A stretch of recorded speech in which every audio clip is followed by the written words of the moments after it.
Hello and welcome to another edition of Life Outdoors. I'm your host, Chris Reckling. How are you guys doing today? Hopefully you're finding some beautiful stuff outside because right now is prime time to be outdoors here in Hampton Roads. It is time to get out and get some fresh air, fresh fall air. Check out the fall, the changing of the season, the changing of the leaves, and see what Mother Nature has in store for you. And we're going to take you to a place today here in Hampton Roads. It is an oasis in Virginia Beach. It is phenomenal. It is amazing in so many different ways, and that would be First Landing State Park. And we are joined today by Bruce Widener. He is the park manager at First Landing State Park. Bruce, welcome to Life Outdoors. Thank you for having me. Okay, so is now prime time for First Landing State Park? Or, I mean, it's always prime time, right, Bruce? It's always prime time, but October is spectacular, I believe. The temperatures go down, kind of the bugs go away a little bit. A lot of the tourists go away, so especially for the locals, it's really good for the locals. I love that, right? I mean, everybody wants to be out in nature and immerse themselves in nature. And, yes. We love people, but sometimes you want to be you and nature alone. Absolutely. And you can find it at First Landing State Park, right? Oh, very much so. Whether you're sitting on the Chesapeake Bay or if you're back in the Maritime Forest hiking the trails or along Broad Bay on the south end, you can get out there and get you some nature. Okay, well, hopefully you out there at home have been to First Landing State Park. If you haven't, you don't know what you're missing. I mean, it is an amazing place that offers so much, and Bruce is here. Nobody knows it better than Bruce. How long have you been the park manager there? 16 years. 16 years? Yes, sir. Okay, well, you have a little bit of experience. Tell everybody about the park, its history, and what they need to know. Okay, so we're settled on the north end of Virginia Beach. We have 2,188 acres of prime nature area. The park got its name from the landing of 1607. The colonists come over from England. They stayed with us probably about 3 days somewhere along our shoreline before moving up and establishing Jamestown. So that's how our name used to be Seashore, and then we changed it to better reflect our history of the first landing. So the park itself, like I say, we have a mile and a half of beachfront on the Chesapeake Bay. That's very popular for day users to go out and enjoy the bay, getting out in the sun. Then we have over 20 miles of hiking trails, and we have 6.5, 7 miles of a bike trail. The Cape Henry Trail is the main trail that divides the park, and that's for our bikers. So we have a lot of nature enthusiasts, bird watchers. We have fishermen that go to the 64th Street entrance on the south end of the park. Hikers, bikers. We have overnight cabin facilities. We've got 20 overnight housekeeping cabins. We have over 200 campsites with water and electric, group sites, just tent sites, and we also have 4 yurts that are located in the campground. So in a year, we see over 1 million visits. Wow. Yes, we do quite well. We joke that we are the flagship of Virginia State Parks. We have a lot of people. There's always someone in the park just because of our general location being in a large city in the Commonwealth. And we do a little over around, sometimes a little more, sometimes a little less, but on average about $3 million worth of revenue comes through that park. Wow. Yes. Because of the camping. And the parking. Yes, and the parking. And it's important to note you have 2 entrances. Yes, we have the one off of Shore Drive. Yep. On the north end on the Chesapeake Bay, and then you go down to 64th Street, and there's a 64th Street entrance. And those roads do not come back together, so you have to go in and out the same entrances. And you can get lost if you're walking and you're unfamiliar out there, so understand where you came in and how to get back out. Let's go back to, there's a lot to unpack right there. Let's just go right back to when it was called Seashore State Park. Yes. Because I grew up with Seashore State Park. A lot of people grew up with it, and then it was changed, First Landing State Park, which, I don't even know when that happened, and I mean, because sometimes I'll catch myself saying Seashore State Park, and then people, if you're a longtime resident, you remember that, Seashore State Park. Right, in the 90s, we changed the name to better reflect it. Yeah. We still have people who think 64th Street is Seashore State Park and Shore Drive is First Landing State Park. That's pretty funny. So we educate them. Nah, it's the same. I catch myself sometimes calling it Seashore because when I first started coming to Seashore years ago, bringing my family down here camping, I still refer to it as Seashore sometimes. How does this? Is this the largest state park or just the most visited? Most visited. Okay. There are parks like Pocahontas. I think they're close to 5,000 acres. They're much bigger than we are. Right. But Pocahontas and First Landing, that's your 2 big parks in the Commonwealth. Okay, so let's get back to the accommodations. You mentioned the cabins, the yurts, the campsites. They fill up quick. people, they know what they're getting. They're very popular. True. So I always talk about our yurts. We only have 4 yurts in the campground. You need more. I would love to have more, but we have to strike that balance between protecting the resource and offering recreational opportunities. So I would love to have more, but I think you have room for more. So we have the acres, don't we? So in March, we're typically sold out of those 4 yurts until October. Our cabins, although they're closed right now for renovations, we will book those solid for the summertime, and most all of those are week stays, where the trend for a lot of other state parks is 2, 3, 4-nighters. Right. Our clientele will grab them up for a week at a time, which is 6 days, 6 nights is how we do the weekly. Okay, let's talk about the difference between the yurt and the cabin. Right. So the cabin is a fully furnished kitchen. It's got heat and air, obviously electricity. It's got all of ours are 2 bedrooms, so they have bedrooms. Some of them have twin bedrooms, twin beds in one room, and then a queen. The yurts, on the other hand, there's no power to them. There is furniture. There's a queen size bed. There's a sofa, and there's a dining table to be able to eat. But there's no electricity to it. It has a very large deck on the outside. They're all elevated, so if you're outside on the deck, you get to look out over the Chesapeake Bay. It's location. It's awesome sitting out on that deck of the yurts. Okay, so the yurts are super cool, but it's glorified camping. You don't have it's just really nice. But in the summertime, it gets hot. It gets brutally hot in there. It gets really hot. Yeah, so I mean, they're beautiful. There's windows and there's an oculus that you open the top. So if there's wind blowing, you get some airflow through there. But this time of year, it's money. You only have 4. Are they booked? Yeah, they stay. Like I say, in March, they will be booked all the way through October. Wow. But again, you only have 4 of them, so it's kind of easy to sell them out, but people love them. They love these things. So what you're saying is you need to know somebody, Bruce. Yeah. No, just kidding. Just kidding. I mean, I get it. People are going to want them, and I don't blame them because, like you said, location. The view is spectacular. Yes. The sunset over the beach, over the bay. Mm-hmm. It's incredible. But it's not just there. It's the whole park. This is part of the Cape Henry Trail here. Yeah, I believe so. Yeah. Yes. And the runners love running back there on the trail. Oh, we got it's a great place to run. The locals, I mean, these are locals. They have their annual passes. I don't even know how many, several thousand annual passes we sell in a year. I don't even keep track of that anymore. But yeah, I mean, it's really popular for hikers, very popular for bikers, runners. I mean, it gets them out. It gets them away from the concrete, the asphalt, and they get out in nature. Yeah, they love it. They get out in nature. Okay, so we're going to take a short little break, and when we come back to Life Outdoors, we're going to show you something really unique and interesting with First Landing State Park, a phenomenon known as swamp rainbows. And we're going to show you some great video, and we're going to tell you how it happens. You can see them out there at First Landing State Park. So stick around, everyone. You're watching Life Outdoors.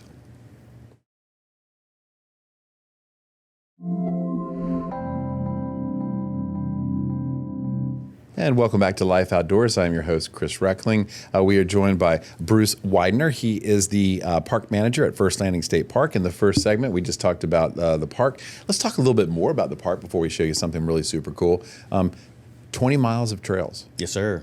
That's a lot. It's yes, it's a lot to handle. It's a lot to manage, and that's official park trails. We do have unofficial trails that we try to regulate, but yes, that's why we always tell people stay on the marked trails. Well, let's talk about that, because if you're a first timer to this park and you get on a trail, you can get turned around really quickly, and you can get lost, and it happens a lot. It does happen. So let's talk about that from a park ranger's perspective. What people should know, what to do, and all that. How often do people get lost? It's rare, but it does happen. I mean, a few times a year. It all depends. So we always recommend people to get a trail map so they know where they're at. The good thing about it is, if they won't be lost for long, because we can narrow in where they're at. If they can general stuff, they can hear jets in the background. We know that the jets are at Oceana, so we know which way to head. They hear the roadway. But we really encourage people only to stay on official state park trails, because they will get off on these side trails, and heaven forbid something happens to them, they get hurt. It's going to be a while before we can find them sometimes. We will find them, but we don't want them out there just for reasons. We want to protect the resource. We want to protect them, and we really don't want them out there freelancing. They think they're on a trail, but if it's not marked, it's not one of ours. Okay, that's good to know. Okay, then let's just narrow it down just a little bit more. If you're seeing this for the first time, and this is one of the first times you go out there, recognize the Cape Henry Trail because that's the main trail. That's the main trail. That's the one that goes north-south, straight through, and it's pretty common. You're going to park at one end of it. Yes, either 64th Street or down at the Trail Center. Yeah. On the Shore Drive side. Know which entrance you're at, and kind of familiarize yourself with east, west, and the sun, because that sun will help you out too. Absolutely. Absolutely.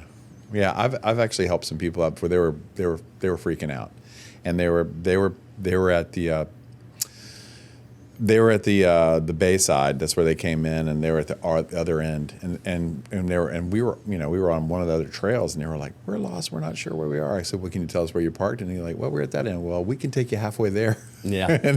and we sent them on their way, and they were hungry. They didn't have anything to drink. They were scared, and they'll never forget it. But you don't have to be in that position. Right. Sometimes they don't understand how far they're walking. And then once they get out there, it can be very, very hot, and then they've got to come back. Or it could be getting dark. And a lot of people really kind of worry when the sun starts going down and they're back out in the woods. So, again, we can find them. We can get them out. But it's just, people need to prepare. No, if you're going on a 3.5 mile trail, that's 3.5 miles one way, and then you're going to come back that way. So. And listen, if that seems like a lot to you, 7 miles, you'll be surprised how amazing it is when you do it, because it seems like a long way, but when you're on that trail and you're in nature and you're seeing so much, it goes by quick. It's very enjoyable. Right? It's very relaxing. 7 miles, Yep. You can do it. You can definitely do it.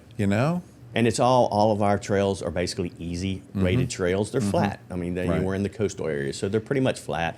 So it's just when it gets hot, or if it's later in the day, manage your time, manage the temperature. Yeah. And let's talk about some of the things you'll see along the way, because you have lots of bald cypress and Spanish moss, which are very unique and beautiful in natural settings. Oh, absolutely. Yeah. Absolutely. We're the northernmost range for the Spanish moss, and we have the best places on Long Creek. You actually walk through tunnels of Spanish moss. It's pretty spectacular, yes. And one other thing you'll see out there, we mentioned at the break, are swamp rainbows. Are they real, Bruce? They're real. They're absolutely real. Let's show them to you. Okay, tell us how this happens and what's the effect. Okay, so you're going to see it in the wintertime because the sun needs to be lower in the sky, so you get the right angle to be able to reflect. The leaf litter from the cypresses fall into the water. They start decaying. Once that process starts decomposing that leaf, it secretes this oil.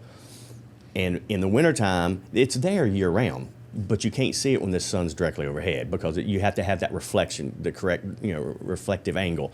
So in this wintertime, December, January, February, you can go down there, and it's spectacular because I remember reading an article from a blogger where she walked by it one day, never saw it, but the clouds were out. When she was coming back out, she said it was spectacular. It was like it changed instantly as soon as that sunlight hit it. And it's gorgeous. It's a rainbow of surface water. It looks exactly like the rainbow colors. And don't be fooled. A lot of times people will think that this is a sheen from gasoline in the water, but it's not. Yes, we get reports of that a lot. That somebody, there's something spilled in it. An oil spill. Yes. Out in the swamp. So. But and slow down and look for it, and then if you have a camera, zoom into it and look at lower angles, because you can definitely get better colors if you move around. Yes, move around. Get the angles. Get a different angle from it. Get a different angle, and if you are a photographer, get out there with a good camera, because you're going to come back with spectacular. Do you have much water right now? Actually, yes, because we've had a couple of torrential, rain events in the past, 3 or 4 weeks. Okay. So it has definitely filled the swamps back up. They were very low before that, very dry summer. But this event went national a few years ago. NBC News picked this up. It was pretty cool. The swamp rainbow? Yes, sir. In fact, they sure did. Okay, and listen, you do not have to color correct. You can just let it go, and you'll get it. Just keep moving around, find that right angle, and get creative with it. If you're an artist, you're going to want to love to paint this. It's really special. Yes. Wintertime, the right time of day, low angles. There are certain swamps that are better than others. The one right by the camp store or state. What is that? The Trail Center. The Trail Center. Yes. There's one right down there for this really good. Yep, right behind That's it. where this is, by the way. Yep. Trail Center. Yes, sir. That's located on the... If you come down Shore Drive, Yep. you can go either to the bay side or to the land side, is what we call it. So you go to the land side, that's where all the trails are. Most of the trails start right there at the Trail Center. So we have exhibits in there, we have information, there's a ranger there every day until 4 o'clock, just passing out trail maps and giving you information. They can help you with which trail is better suited for me and my children or my elderly parents or what it may be. Okay. That's good. Gosh, I tell you what, it's really exciting when you see it. Yeah, it is. It's when I first saw it, I was amazed. Yeah, and unfortunately, if you go and you're looking for it and you don't find it, don't give up on it because they're there. And just like there has to be sun, it helps. Yes. And then it has to be a certain time, and you have to be looking at a certain angle. And it's not like everything has to line up. You just have to look for it, and Exactly. It's like it's not needle in a haystack. Right. Okay, so that's a little fun stuff right there, spectacular stuff. We're going to, and how can you best enjoy the park? And once again, we'll talk about accommodations and some other do's and don'ts when we go into First Landing State Park with Bruce. So we're going to take a short break right now on Life Outdoors, so stick around for that.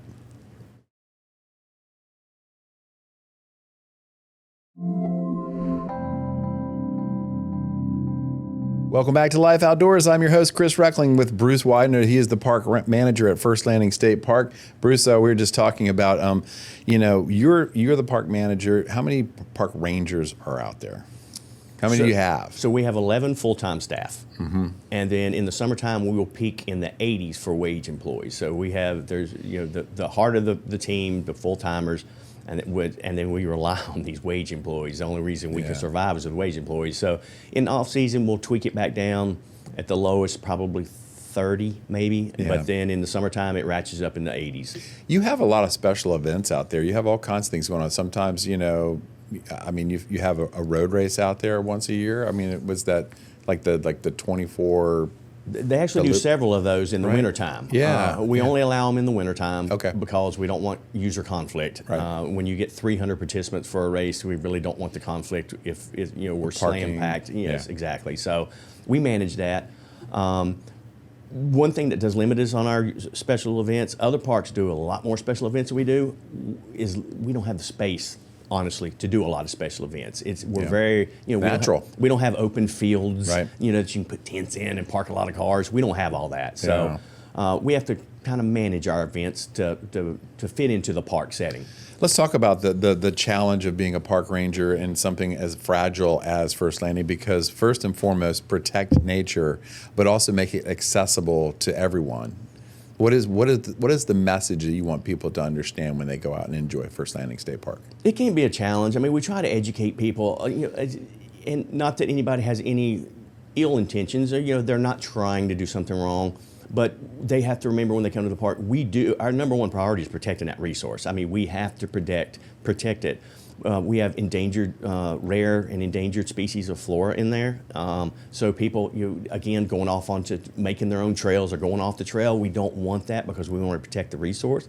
So it's a juggling act to be able to manage 2,100 acres and then offer what our guests expect when they come to a state park. And believe me, there's a whole range of expectations when somebody comes to a state park. So we're there to educate them.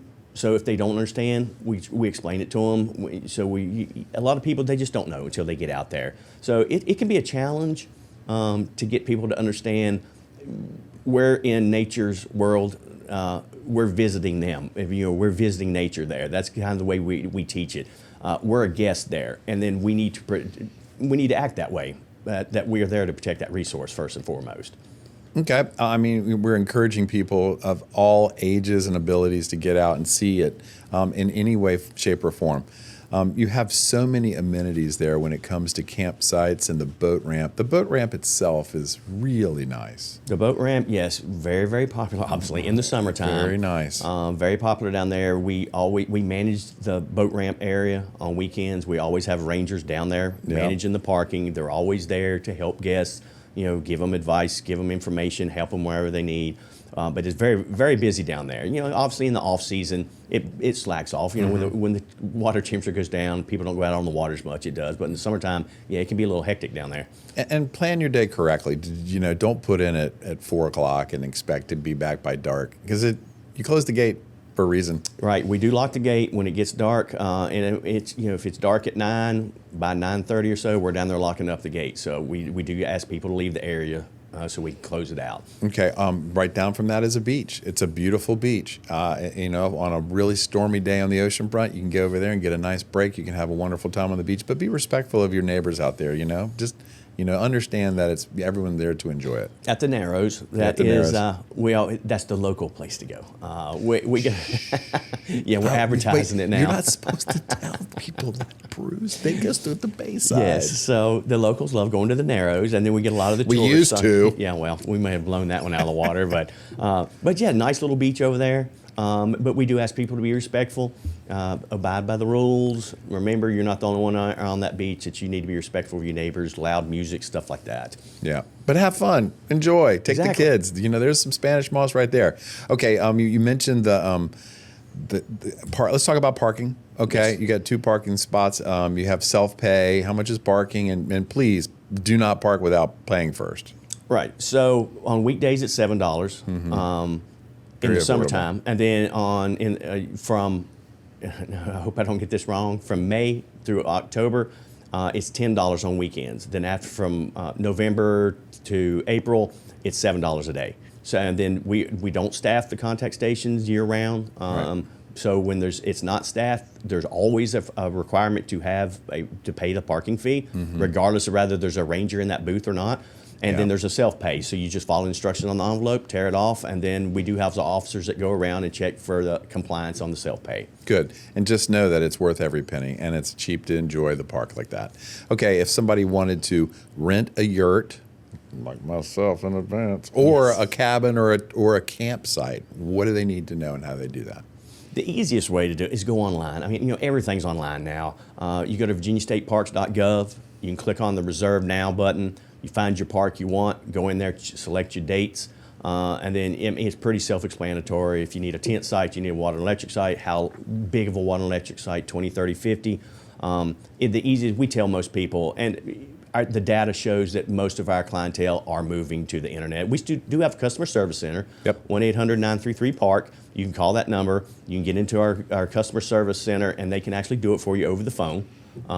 So you have 2 options. Okay. And we try not to do them at the park unless it's same day, just because the volume we have, it creates problems if we got people coming there trying to do long range reservations and we're trying to deal with 200 people checking in on a Friday afternoon. Yeah. Okay, let's talk wildlife real quick. Yes. You seen an osprey out there? We have ospreys everywhere. I love the ospreys. You seen bald eagles out there? We have bald eagles. What, you seen any owls out there? We have barred owls, great horned owls. We've got screech owls. You seen any kingfishers out there? Yes, sir, especially on Broad Bay. Wild bear? No. One did get close to the park several years ago, but no, we don't have bears. We don't have deer. We did have a deer there probably 5-6 years ago. Deer. One doe. Deer got We saw her lost. for like 2 days and then never heard from her, and nobody ever saw her again. So She went on her merry way. she went on her way. But we do have the raccoons, the possums. We do have some bobcat. Snakes, turtles. Lots of snakes, lots of turtles. You say lots of snakes. There's another park south of the border down there, Falls Cape has Falls a lot. Cape's got some snakes. They got a lot of snakes, and there's nothing wrong with that. You just know they're there. But I've been through your park so many times. I've only seen maybe 2. Yeah, they're there. I mean, again, yeah. Certain times a year. They don't want to be around people. And as there's so many people around there, they steer clear of it. They try to. As they should. Well, listen, we're about out of time. Bruce, thank you so much for coming in here. Take 2. I love it. Yes. This is a lot of fun. I love the park. If you haven't gotten out to First Landing State Park, you definitely need to put it on your list because you'll be glad you did. Go out there, take everything you need, be respectful, enjoy, because the name of the show is Life Outdoors, and there's no better place in the Hampton Roads than First Landing State Park. All right, Bruce, thank you so once again for joining us here on HRS. And Thank you and much. thank you for keeping a safe eye on everybody who joins the beautiful park. Great. Thank you. Thank you guys once again for joining Life Outdoors. Don't forget to enjoy your life outdoors.